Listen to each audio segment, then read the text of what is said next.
her yer sanki pavyon. Bu seferki iyiymiş kardeş, bir dahakine az koy. Işıl ışıl her yer sanki pavyon. Gezdim balkon sanki attım elvan balkon. Işıl ışıl.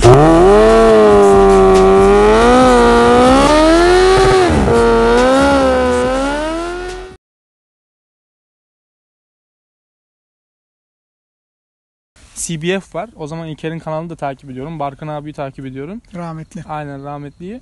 Rahmetli zaten hani beni bu konuda biraz videolarıyla şunlarla bunlarla teşvik etti. Çünkü korkuyordum yani, motosiklet bilmediğimiz farklı bir dünya, farklı insanlar. Tabii bir de önünde örnek alabileceğin bir abin, amcan, baban yoksa aynen. durduk yere zor. Barkın'ın videoları, işte Meyfia'nın videoları, ondan sonra buradan söyleyeyim Motorcu Muhabbet'in videoları. Hani bu videoları izleyerek haşır neşir oldum motosiklette. Tabii ki de illaki. Sonra hatta Barkın abi video yüklerdi, onu izlerdim. Sonra Meyfa yüklesin diye beklerdim. Meyfa yüklerdi, onu izlerdim. Barkın abi yüklerdi. Öyle bir şeyimiz oldu. Pulsar'a geçtim şeyden sonra, scooter deneyimimden sonra. O nasıl oldu mesela? Hani vitesli kullanmayı bilmiyordun. Ne oldu da scooter'ı bıraktın? Yani şeydi artık, trafikte duruyorum scooter'la. Böyle vites atmak istiyordum. Yani durduğum yerde işte arka freni çek bırak falan.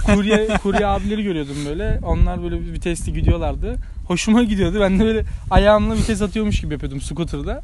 Sonra Pulsar diye bir marka girdi 2014'te. Evet, Bajaj'da. Ve şeydi hani, ben ondan sonrasında 2015 civarındaydı galiba. İlker'in CBF'i vardı diye biliyorum. CBF videolarını falan izliyordum. Acaba CBF mi alsam, Apache mi alsam?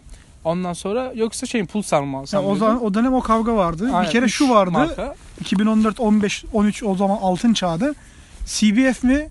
Apache mi? Apache gidiyor mi? Ama çok titriyor. Titriyor CBF gitmiyor, rahat ama yağ yakıyor. Aynen. Lan yağ yakmak ne demek? Apache'nin de şekli güzel. Kız düşürürüm bunda. CBF bu ne ya? Kurye motoru. Genelde o insanların çoğu hep gitti. Bambaşka motorlar aldı. Hatta onları da almadılar. Yani, o zaman öyleydi. Yine Beşiktaş stadının önündeyim. Işıklarda bekliyorum. O zaman da Apache mi alsam, CBF mi alsam arasındayım. Bir Apache geldi. Motorun ön teker böyle titriyor. Gidip geliyor yani durduğu yerde. Böyle artık rulmanı mı? O kadar titriyor ki zangır zangır. Bilmiyorum. Hani kurye motoruydu, belki bakım yapılsaydı şey oldu ama titriyordu. Dedim yok, ben bundan uzak duracağım. Sonra CBF 150 mi yoksa Bajaj 200 arasında kaldım. Ve CBF beni olarak tatmin etmiyordu. Yani tasarım olarak çok hoşuma gitmiyordu. Biraz eskide kalmıştı diye düşünüyordum tasarımı. Yeni çıkan model, yani o zamanki yeni kasaları da öyle. Ama tabii motorcu dostuyum motor. Yani az yakıyor işte. Yine kaçabiliyorsun, edebiliyorsun. Ben de şeyle tanıştım. Bajaj Pulsar 200 NS. O zaman rahmetlinin kırmızı bir motorla, Pulsar'ın motorla tanıtımı vardı. Sonradan tabii kaldırıldı ama. Evet. Onu çok izledim. Defalarca izledim ondan sonra. Piyasadaki bütün 200 NS tanıtımlarını izledim. Aleykümselam. Aleykümselam. Ve reklam. Tanıtımlarını izledim. Derken uygun fiyata, o zamanlar 6500 herhalde 6300 müydü, 6,5 müydü? 6500'e, ben ikinci elde 6500'e, o zamanki sıfır fiyat 7200 civarında falandı. İlk çıktığını diyorum. Aynen. 6500'e Tuzla'da buldum. Gittim. Hala da kendisiyle görüşüyorum bu arada. Veteriner bir abimiz. Baktım motor temiz. 12.000-11.000 kilometrede. Evleneceği için satıyordu. Onu aldım. Ve benim ilk vitesli maceram başladı. Sonrasında bir kaza oldu. Motorun park halindeyken bir araba çarptı. Üzerinden geçti hatta, yani öyle diyeyim size. Sonra ne yapalım derken bir scooter, adını vermek istemiyorum buradan. 250'lik bir scooter. Hani, saç baş yolduran. Aynen, marka için kötülemek de istemiyorum. Sadece o bana motorda oldu. bir lanet var ya. Yani. 5-6 kere motor yapıldı. Habere subap yakalıyor. Bilmiyoruz usta hatasını. Hala yapılıyor tabii bunlar. Hala ya, ben de gördüm kaç kere onu. O motorda bir cenabetlik vardı ya. Onu hamama götürmeliydik. Yani nereye gitsem, şimdi tanıdığım birkaç servis var. 2 servise gidiyorum daha doğrusu. Nereye gitsem bir yerinden bir şey çıkıyor. Yani kendi servisine gidiyorum, başka bir şey var. O yan sanayi bir servise gidiyorum atıyorum. Hani onunla ilgilenmeyen servise gidiyorum, başka bir şey çıkıyor. Ve artık hani servisten çıkamaz hale geldim. Bu da bir hani hayat tecrübesi belki. Ondan sonra paket sigara içmeye başladım. Yani çünkü aldığım motor böyle severek aldığım bir motor ama sürekli bir şey çıkarıyor. Yani 3500'e yağ yakıtmaya başladı. Yağ müşür yanmaya başladı. Bizdeki herhalde elektriksel bir hata var yani. Hani bu kilometrede vermemeli. Yani yakıyor, gerçekten yakıyor. Yağ yakıyordu. 10.000 daha olmadan 5.500'lerde ben kayışını değiştirdim. Varyatör kayışını değiştirdim. İşte orijinal kendi parçası balatayı takıyorum. Ses yapıyor. Yan sanayi takıyorum. O ses azalıyor. O fren sesi. Bu sefer hızı düşüyor falan. Ve sonra dediler ki bu fren sesi hepsinde var. Tüm modellerde var. Ondan sonra hadi dedik neyse ama motor bir türlü bana huzur vermedi yani. Hani dedim ki zararın neresinden dönersek kârdır. Ben bunu okutayım. Ben dedim dehleyeyim başkasının derdini. Satayım. Ben tekrardan dedim Pulsar'ıma döneyim dedim. Yani sıfır bir Pulsar'a döneyim. Sağ olsun her zaman söylerim. Hayrettin Usta, Hayrettin Peker bana yardımcı oldu. Dedi ki biz sana o zaman Pulsar verelim. Pulsar'ı biz her şeyle çantası şunu aldık. Ben onunla da bir 25.000 kilometre yaptım. Tabii o motor yani önceki scooter deneyiminden sonra Pulsar bana böyle bir binlik motormuş gibi geldi. Yani roket gibi. Yani gerçekten şey olarak. Ya ben hiç yaşamıyormuşum ya. Ya şeye gidiyorum, Malatya'ya gidiyorum. Uzun yoldayız bayramda. Arabaların hepsi böyle emniyet şeridine çekmiş. Kiminin lastiği patlamış, kimisinin hararet yapmış, kimisi şey. Ben sanki bir savaş makinesinde gider gibi böyle her şeyden soyutlanmış bir şekilde rahat bir şekilde gittim. İşte gittiğim mesela ilçelerde falan abi otur işte bir kahve ikram edelim şu bu. Çocuklar CG'ciler Kırşehir'de falan ışıklarda benimle kapışmaya çalışıyorlar. Yani şimdi bir de şey yapmışım hani çantamı falan öyle de koydum arkaya da eş bir dağılım yaptım. Hem rüzgarı şey yapsın diye. Şey sanıyorlar yani böyle abi çok büyük motor falan Anadolu'da çok o zamanlar da yaygın değildi şimdiki kadar. Tabii. Hani tekrardan Pulsar. Sonra yine İlker sayesinde Pulsar kesmedi artık sıkıldın. Aynen Dominar alsam mı diyordum. İşte İlker diyordu dur bakalım daha yeni geldi. Yeni çıkmıştı çünkü o zaman. Ondan sonra bir video çekti. Gene Rumeli Fener'de. Fener Kalesi'nde orada çekmiştim. Video çekti. Ben o videoyu abartmıyorum ve 5-6 kez izledim. En sonunda da Instagram'da hikaye attım. Hikaye dedim yakında başlıyor. Hikayesini etiketledim. Ondan sonra yine bir abimiz o da motosiklet camiasının içerisinde Dominar'ı vardı. Yani 1000 kilometre 1200 kilometre kadar kullanmış. Otoparkta yatıyordu motor yani anlattığı gibi de duruyordu yani yağmurdan sonra kullanmış öyle durmuş. Tozuyla klasik otopark tozuyla duruyordu. Sağ olsun yardımcı oldu. Tayfur abimiz var. Bütün işte çantasını şuyunu bunu ayarladı. Hemen aldığım gibi gittim takıldı her şey. Ondan sonra yani ilk başta dedim acaba ne yaptım falan çünkü biraz güçlü motordu. Torku yüksekti. Ondan sonra İlker ne yapalım bu işte biraz fazla yakıyor gibi. Ondan sonra işte biraz titriyor gibi.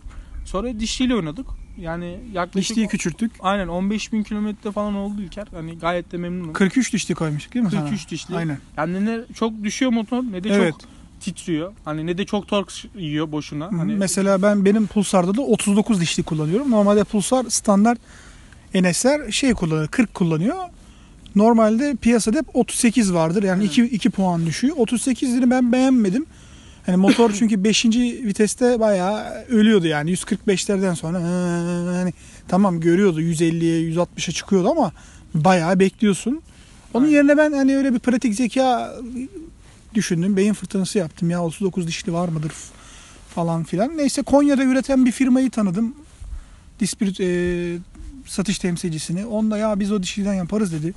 Yaptı yolladı bana denedim. 39 kullanıyorum mesela ben. 39'dan çok memnunum. Ben de işim gereği yani yarı TEM yarı E5 kullanıyorum. İki kıtayı da kullanıyorum iki yoluna. Yani genelde az yakayım işte yani ekonomi yapayım aceleyle işim yok deyip hani öyle gidiyordum. Mesela o 40 dişli de 6. vites 6000-6500 devir sularında 80-83 görüyordu. Aynen. Şimdi mesela 39 takılı hani o zaman diyeyim 39 takılı. Onda yine aynı şekil yine aynı yük yine aynı ben. Hani değişmedik aynı. 6000-6500 sularında bu sefer 90-95'ler görüyor. Devir düşükken biraz daha hızımı arttırdım. Bu da ekonomime katkı etti haliyle. Sakin kullanıyorum şu anki benzin fiyatıyla. Yani 20 kuruş yakıyor. Biraz agresif kullanıyorum 25. Ama canını çıkartırsam da 45 yani 35'lere kadar gördüğüm oldu yani. Yapıştırınca gidiyor. Hani her hafta benzin alıyorum. Ben fullliyorum. Yani hep 3 diş kalır. Benim için bitmişler gider benzin alırım. Bir hafta oluyor 30 lira alıyorum. Bir hafta oluyor 35 alıyorum. Öteki hafta oluyor 40-45 alıyorum. Hani ne kadar basarsan, musluğu ne kadar açarsan o kadar gidiyor. Şey oldu galiba. İşte motorun kendisiyle oynadılar. RPM ile oynadılar falan. Ondan sonra ben çok taraftar değilim açıkçası. Hani bir motorun fabrikadan çıkıyorsa nasılsa gene öyle kullanmanız taraftarıyım ama hani dişliyle oynadığımda ne değişti? Dişliyle oynadığımda 45 tork kullandığımda yani orijinal kendi dişisini kullandığımda Kazancı rampasında Kızılcahamam'a doğru giderken motoru ben zorladığımda, yani ne kadar gidiyor bunu görmeyi istediğimde 165'ten yukarısına geçmiyordu. Yani abi 50 metre geçmem belli diyordu. yani. Üretici öyle sınırlandırmış. Ama 165'i geçmediğinde de hani sanki o 20 ile 10 ile gittiğiniz makine hala altınızda, yani bir herhangi bir esneme yok, bir şey yok. Hani devam ediyorsunuz. Sonra 43 torkla yine denediğimde de ondan sonra yakıtım bir kere düştü. Yani gözle görülür bir şekilde düştü. Ben atıyorum agresif kullanımda 250 kilometrede, pardon 200 kilometrede bitiriyorsam yakıtı, agresif kullandığım için söylüyorum, sürekli tapa gaz. Bu sefer 250 kilometreye doğru gitmeye başladı. Hani 250 kilometrelerde şey yaptı. Tabii yani aynı devir ama hani motorun bir ürettiği işte standart arka dişlide 3 iş üretirken dişliği bir tık küçülttüğünüz zaman 5 iş üretiyor. Hani yine aynı harcama. Yani bir yarım ekmek yiyorsun diyeyim. 5 kilometre gittikten acıkıyordun. Atıyorum ayakkabını değiştirdin. Daha hafif bir ayakkabı aldın. 10 kilometre gitmeye başladın ama yine yarım ekmek yedin. Onun gibi bir şey. Hani kısa bilmeyenler için özetlemek istedim. Sonra bu 43 torkla, yani 43'lü dişliyle de normal hani bir şekilde gazladığımda 170-175 civarını görmeye başladım ondan sonra ve yakıt tüketimim bayağı bir düştü. Hani gözle görülür bir şekilde düştü. Yani atıyorum 5.5 yakıyorsa 4.5 yakmaya başladı ya da 4.5 yakıyorsa 3.5 yakmaya başladı. Onun dışında tek sıkıntım, yani bunun bütün kullanıcılarda sıkıntısı, orta ayak yok. Orta ayak yok. Orta ayaksız Türk kullanıcılarına göre bence uygun değil yani. Hani Hindistan'da da bu sıkıntılar var. Adamlar çeşitli yöntemler deniyorlar. Hani ben buradan distribütör değil de Bajaj'a sesleniyorum. Hani Hindistan'a sesleniyorum aslında. İnşallah Türkçe biliyor da izler anlar.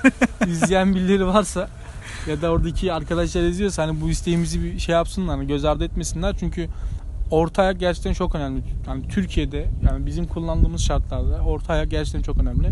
Çünkü belli bir süre sonra hani İlker daha iyi biliyor tekniğini. O karterdeki yağ sola kayıyor sürekli durduğu için böyle. Debriyaj kuru kalıyor. Debriyaj ses yapıyor. Daha kısa gidiyor. Hani mesela orta sehpanız varsa vitesli motorunuzda olabildiğince her zaman orta sehpaya alın. Çünkü yağ eşit olsun. Debriyaj plakaları hani %100'ü zaten yağ değmiyor. Ufak bir kısmı değiyor ama motor yatıkken kaldığında zaten hani yağ alternatör tarafına, yani bir Alman motoru kullanmıyorsunuz. Almanlar genelde tam tersi yapıyorlar genelde. İşte dişli sağdadır, debriyaj sağdadır, soldadır, alternatör sağdadır. Hani farklı yapıyorlar. Onların da öyle bir teknikleri var. Yan ayakta durduğu zaman debriyaj, hele bir de uzun süre yatıyorsa motor, hadi günlük kullanımda sorun yok pek de, atıyorum haftada bir biniyorsan veya sezonluk durduruyorsan yan ayakta durmak debriyajı öldürüyor. Çünkü balatalar kuruyor. Kuruyan balatada o süngerimsi yapı kayboluyor. O yüzden verimsiz oluyor. Videoyu da yavaş yavaş toparlayalım istersen. Çünkü yani benim havada yağdı yağacak. Aynen. Herkes ne kullanıyorsa bence en iyi motor kendi kullandığı motor. Tabii. İster 125 kullanın, ister 50 cc kullanın. Hani bakımını yaptıktan sonra, güvenli bir şekilde kullandıktan sonra en iyi motor odur. Hani herkes ister ki bir 1000'lik 1200'lük yani alayım 1000'lik olsun, alan hani 5000'lik isteyecek. Bunun sonu yok. Yani ama bence yavaş yavaş sindire sindire, aynı bir yemeği yer gibi sindire sindire bence şey yapmak lazım. Herkes dediğim gibi güvenli bir şekilde, ondan sonra biraz da karşısındakine böyle bir saygı göstermek lazım hani trafikte. Evet, saygı yani çok kimsenin önemli. tahammülü kalmamış birbirine. O yüzden Yok. hani çok böyle hırlayıp gürlemeyin. Ya size sol sinyal vermedi de şunlar bunlar. Onlar tabii başınıza şeyler. bela almayın. Aman Aynen. abi kamera taktım ben. Hiç. Ölümsüz değilsiniz. Yok. Hani affedersin. Silah çıkarıyor adam ya. Yani silah çıkarıyor. Sen motorcusun. Motorda hiçbir şey taşıyamıyorsun. Bak senin biz canının değeri yok. Hiçbir şey yok üstümüzde. Yok. Adamdan döner bıçağı çıkıyor, aynen, levye çıkıyor. Adam sabıkalı ya. Adam yani çocuk hani ilkokul çocuğu götürüyor. Anaokulu sınıfın çocuğunun servisini çekiyor adam. Adam uyuşturucudan içeri girmiş. Çocuk istismarı suçu olan, hüküm almış alan adam bile servisçilik yapabiliyor. Aynen. Sen bu insana ne katabilirsin ki? Ne kadar kavga etsen, ne kadar dövsen. Yani ben bir ara derdim mesela. Günde hiç yoksa 100 kişiyi dövmen lazım. Yani hani uyacak olsan. O yüzden bunlara uymayalım. Efendi akıllı takılalım. Sohbeti de böyle ufaktan bitirelim artık. Aleykümselam. Aleykümselam. Sigara yok. Bizde yok ya. Kullanmıyoruz dostum. Dayılarda vardır. Bak şuradaki abilerde olabilir. Bu hani belaya uyup başınıza dert almak kolay. Onu temizlemesi zor. Burada da öyle sosyal mesajımızı verelim. Aynen. Hani bu videoyu beğenirseniz, bu tarz sohbet videolarını, işte bizim Baran'la, benim yakın arkadaşımla, kardeşimle böyle videolar yapmak istiyoruz. Onu da yorumda yazarsınız. Bizi izlediğiniz için teşekkür ederiz. Evet. Kanala abone olmayı unutmayın. Bir sonraki videoda görüşmek üzere. Artık Hoşçakalın. MFA artık dürtüyorum. Videolar çekecek. Evet artık nasipse her hafta bir video yapmak istiyorum. Aynen. Bakalım nasip. İnşallah. Hadi hoşçakalın. Görüşürüz.